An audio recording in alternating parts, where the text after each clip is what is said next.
Our good friend Charles Payne, you know him. He is host of Making Money with Charles Payne, which airs weekdays on Fox from 2 to 3 p.m. Eastern on Fox Business. And he also has come out with his own digital currency, Payne Coin, which sounds honestly way cooler than some of the other stuff that I've heard. Charles joins us now via phone. Always a pleasure, my friend. Tell us about Payne Coin. And gosh, you just were blessed with a really cool last name. So anything that you brand is going to sound cool. Yeah, right. No pain, no gain goes a long way. We're just having fun with it, Dana. Here's the thing. Obviously, crypto now, it's had this huge success against all odds, against Wall Street, against the financial media. So it's been under some pressure the last couple of weeks, and you could kind of see, the sharks circling, right? I think there's going to be a role for it. Listen, I'm not a big fan of fiat currency. They've printed trillions and trillions and trillions, and the only reason the dollar is worth anything is because everyone else has printed trillions. But the fact of the matter is none of it really is worth anything. And, I've been trying to stay on the topic. I've been bringing on the people who know a lot more about it, evangelists in this space, because I don't know the ultimate winners, but I know it's going to be a winner. Yeah, that's actually a good way to put it because my parents have been asking me about this and I explain it to them, and it's like that Elon Musk skit from SNL because where Michael Shea's like, so what is Dogecoin? And Elon Musk keeps having to explain it. I'm not a good explainer to my parents. I'm like, well, this is how it works, and then it takes me 5,000 years to give them an answer. But it is. I mean, and you bring some, especially with all the I was looking at the inflation rate for meat and lumber. I mean, what did they say? It's like 400% increase in the price of lumber. The price has skyrocketed. So most people can afford like a board now. And just like, that's it. If you're going to build a house, maybe you can save up for the rest. Yeah. It's crazy. How can this provide some safety? What can people do when it comes to digital currency to, have maybe like a little safety net? I think the most important thing to do is obviously you want to do as much research as possible. We know everyone kind of knows Bitcoin, and they have that sort of first mover advantage. Also, it's got the best explanation. It's got a program where a limited amount will be issued. So the dilution, the unlimited dilution that we've seen with fiat currency, these are just countries that print up their own money, including America, won't exist. It's all based on the blockchain, which is a system that allows for transactions. Yesterday, Bank of America joined a blockchain association that will allow them to clear trades. Like, let's say you bought Disney shares. It takes 2 days for that to clear, which is, go through the financial system. With this new blockchain apparatus, it actually will take a few minutes. That's how amazing it is. A month ago, I saw a transaction, a $400 million transaction, and it cost like $20 on the blockchain. What? Obviously that kind of percentage of you. Yeah. I mean, it's just the most effective way of journaling, ledgering and transferring information, money. It's secure. It really is absolutely amazing. And so, you can go, the Bitcoin is big. Ethereum has come on strong because it has some unique features that Bitcoin doesn't have. And then there's the rest, right? Which are, obviously highly speculative, which is fine. But just know what you're getting into. And I think it's like a portfolio, right? In my own portfolio, I've got Apple and Amazon. I've had them for a long time. I made $1 gazillion during the last year on things that normally I wouldn't have bought, but I just thought like BlackBerry was oversold. 3D Systems is oversold. Bed Bath & Beyond on the verge of bankruptcy. I bought the stock.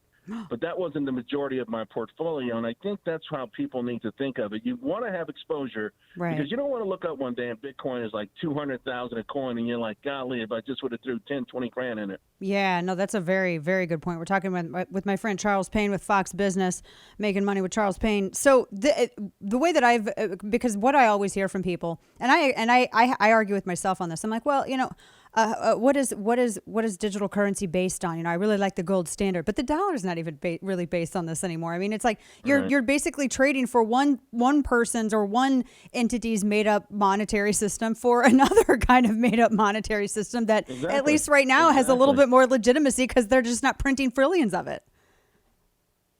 It's just the faith of the people who use it in transactions. If people believe in it, then it's a legitimate currency because nothing backs them. Have you ever heard of the island Yap? No. Whenever you get a chance, I want you to check out Yap Money. This is a long time ago. They used to actually have these stones, these giant circular stones that were their currency. And like the bigger the stone was, the more you were worth. obviously didn't transaction a lot like you leaning against your house, but the guy with the biggest one leaning against the tent, that was Big Daddy, right? That was the man's coin, right? So, but it worked. It worked. You could go down and, say, listen, I'm going down to the pier and I want the biggest fish. I got the biggest stone. So currency is what we make it, right? And there was a time, you're right, when it was backed by something of value, but those days are gone. Wow. Those days are gone for sure. Talking with Charles Payne. So, Charles, let me get your opinion on just the way that the administration's kind of been responding to some of this stuff. I mean, they're not backing down from their request of all of. I mean, this is even after we got the jobs numbers that we did. We're seeing the price of just groceries. Here we're coming out of this post-pandemic economy. People are just trying to just keep things nice and even, not rock the boat too much, and try to stabilize things. And the price of goods are going up. Food. I mean, these are essentials. This is not like luxury items. The price of meat is increasing. I was reading a story about just basically construction is being cut in half because the price has just so exponentially increased.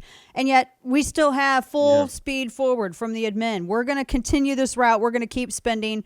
I'm a little nervous. The last plan, I don't think it's all going to get through Congress, but I think portions of it will. What is your take on all this?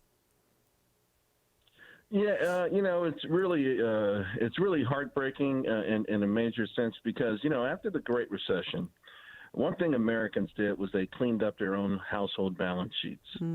And we came into this year with the best household balance sheets ever. That meant sacrificing. That meant using your debit card instead of your credit card. That meant spending within your means. It really has been remarkable, the responsibility that the average household took on themselves after 2009. So we come into this year with the most money ever in savings, clean household balance sheets. Even before some of these stimulus programs, we were really fixed pretty good as a nation. Our economy was doing really well. Wages were coming in much better than inflation before COVID. So we were just almost in a Goldilocks period. So now, because of the sort of feckless approach of this administration, and by the way, these are not economic programs. They're driving up the price of things. So the folks who actually make those sacrifices, if they want something, they're going to actually have to pay more for it. They're going to have to dip into those savings that they so diligently saved over a long period of time. And that really, to me, is a crime against our own citizens. Now, I heard you playing that Jen Psaki, and I heard her mention women. Anyone out there listening should check out this new report from the Peterson Institute. It came out this morning. At least I saw it for the first time this morning. And it actually pokes holes in the notion that even right now, that ugly jobs report was because women were at home, stuck at home because they couldn't find a babysitter. The data completely refutes that. Wow. Women with children under 6 years old actually have lost less of an employment to population rate and had a less labor force participation decline than the overall number. And women with children over 6 and under 18 actually have seen their numbers climb, and their employment actually went up in the first quarter of this year compared to the first quarter of last year. So it's all based on, they feel like no one's ever going to do the work. So they can just blurt these things out there. And we anecdotally, we'll all know someone, right? Yeah, that's right. I know Susie can't find a babysitter. And we kind of think it's everyone. And then they use it as a pretense to push these programs that we simply do not need.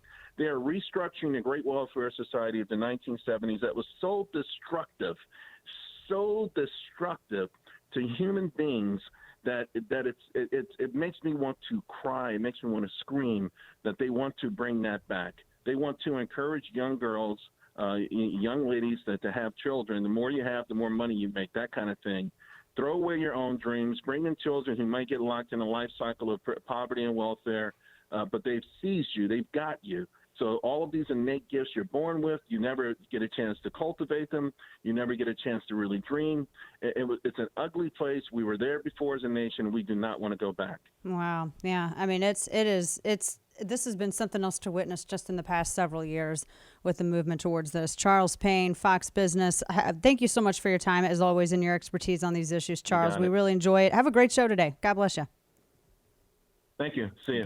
Take care.